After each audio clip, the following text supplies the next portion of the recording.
Hello বন্ধুরা, তোমরা কেমন আছো? আমি তো ভালো আছি, আর রনও খুব ভালো আছে তোমাদের আশীর্বাদে। এত গরম পড়েছে তো থাকাই যাচ্ছে না। আর তার মধ্যে আমাদের লোডশেডিংয়ে তো কিছুই নেই, শুধু কারেন্ট অফ হয়ে যাচ্ছে। দিনের বেলাও কারেন্ট অফ হচ্ছে আর রাতের বেলা তো হচ্ছে। প্রত্যেক দিন রাতে কারেন্ট অফ হয়ে যাচ্ছে, 12টা বাজলেই হয় কারেন্ট অফ হচ্ছে। আর আমি তো সিএসসি লোকেদের ফোন করছি, দিনের বেলায় তো ফোন ধরলে তো ভালো, আর রাতের বেলা একদম ফোন ধরছে না, পুরো বিজি করে রাখছে লাইনটাকে। আর রনর ঘুমোতেও খুব অসুবিধা হচ্ছে রাতের বেলায়। শুধু আমাদের এরিয়ার মধ্যে নয়, সব এরিয়াতেই এটা হচ্ছে কারেন্ট অফটা। কারণ মানে ভোল্টেজ এত ডাউন হয়ে যাচ্ছে, মানে লোড নিতে পারছে না। তো এই জন্যই আর কালকে রাতে খুব কষ্ট হচ্ছিল গরমেতে। আর গেলে তো সঙ্গে সঙ্গে তো আসতে চায় না, 1 ঘন্টা 1.5 ঘন্টা পর আসে। আর রনও ঘুমোতে পারছে না গরমেতে।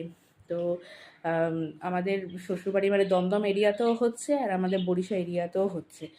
তাহলে আমি এখানে মিনি ব্লগ